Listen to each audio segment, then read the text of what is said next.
Daniel sat at the small kitchen table, his shoulders slightly hunched, as if trying to hide from the morning light spilling in through the window. The steam from his untouched coffee curled upward, fading into the air just like the confidence he once carried. His fingers tapped against the table in an uneven rhythm, then moved to twist the edge of his sleeve, betraying the nervous energy he was trying to contain.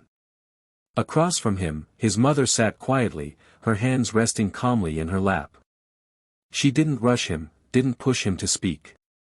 Instead, she simply watched him with the kind of patience only a mother could have. Her eyes, soft brown, yet unyieldingly sharp, seemed to cut through every wall he tried to build. She noticed the way his jaw tightened when she glanced at him, the way he kept looking down at his hands, as though afraid that if he met her gaze, the truth would spill out on its own. There had been times in his life when he'd managed to hide things from the world, but never from her. She had a way of seeing beyond the mask, of reading the unspoken words in his silence. The faint creases at the corners of her eyes weren't just from years of laughter, they were from years of watching, understanding, and worrying.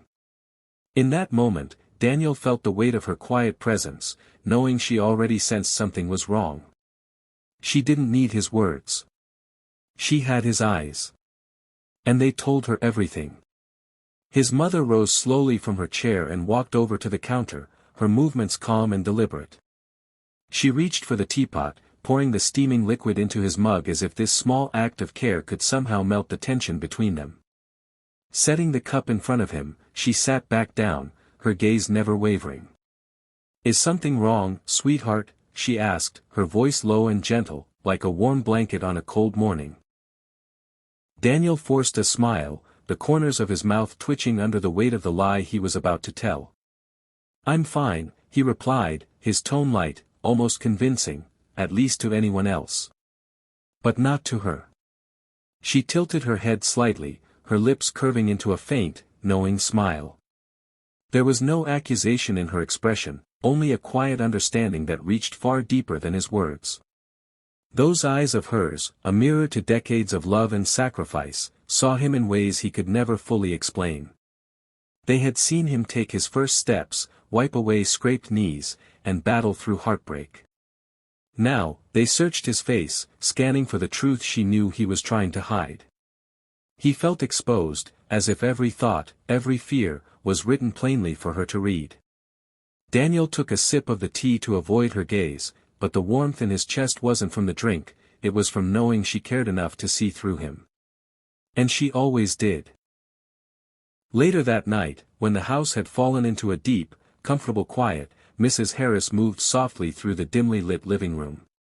She picked up Daniel's jacket from the back of a chair, intending to hang it neatly in the hallway. As she slipped her hand into the pocket, her fingers brushed against something stiff. Curious, she pulled out a folded envelope, the paper worn and slightly crumpled. Under the faint glow of the lamp, she read the bold letters at the top, "Eviction Notice." Her heart sank. For a long moment, she stood frozen, her eyes tracing the words that confirmed what her instincts had already told her. The silence in the room seemed heavier now, pressing against her chest. She glanced toward Daniel's closed bedroom door, picturing him lying awake, pretending to sleep, perhaps burdened by the same weight that had just fallen onto her shoulders. She didn't knock. She didn't question him. She knew the shame that often comes with struggle, the way pride can make a man hide his wounds. Holding the letter carefully, she placed it back into the pocket, as if returning a secret to its place. Her eyes softened, not with pity, but with resolve. She had spent a lifetime protecting him, and she wasn't about to stop now. Quietly, she walked to her own room, her mind already working out how to take this burden from him, without ever making him feel less in her eyes. For a mother's love didn't need permission to act. The next morning, sunlight streamed through the kitchen window, casting a warm glow across the room.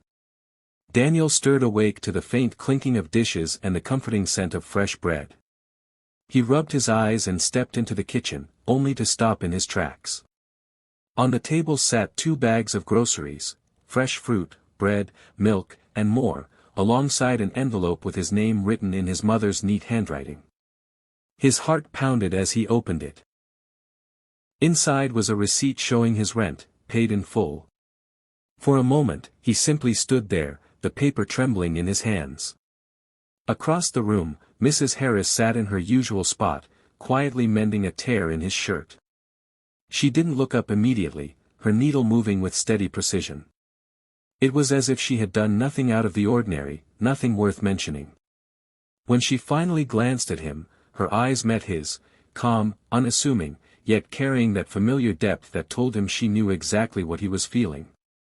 There was no pride in her gesture, no need for thanks. Only love, plain and unwavering.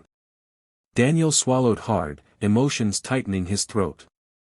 He wanted to ask why she had done it, how she had even known, but the answer was already in her gaze. She had always been this way, seeing his struggles before he spoke them, offering help before he asked. And in that moment, he realized this wasn't just an act of kindness. It was a mother's quiet promise. You will never face this alone.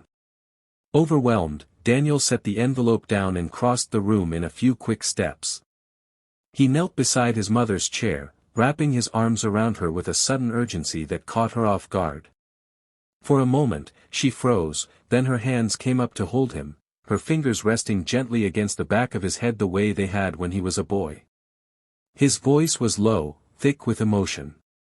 How do you always know? He whispered, pulling back just enough to look into her face. She brushed a stray lock of hair from his forehead, her touch slow and tender. A small smile curved her lips, the kind that carried both warmth and wisdom. Because, my son, she said softly, a mother's eyes never lie. The words sank deep into him, wrapping around his heart like a truth he had always known but never fully understood until now. In her gaze, he saw no judgment, no disappointment, only love that stretched far beyond his mistakes, his pride, or his circumstances.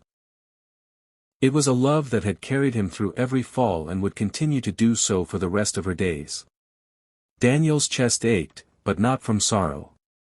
It was from the overwhelming realization that, no matter how dark the road ahead might seem, there would always be a light waiting for him at home, in the eyes of the woman who had given him everything.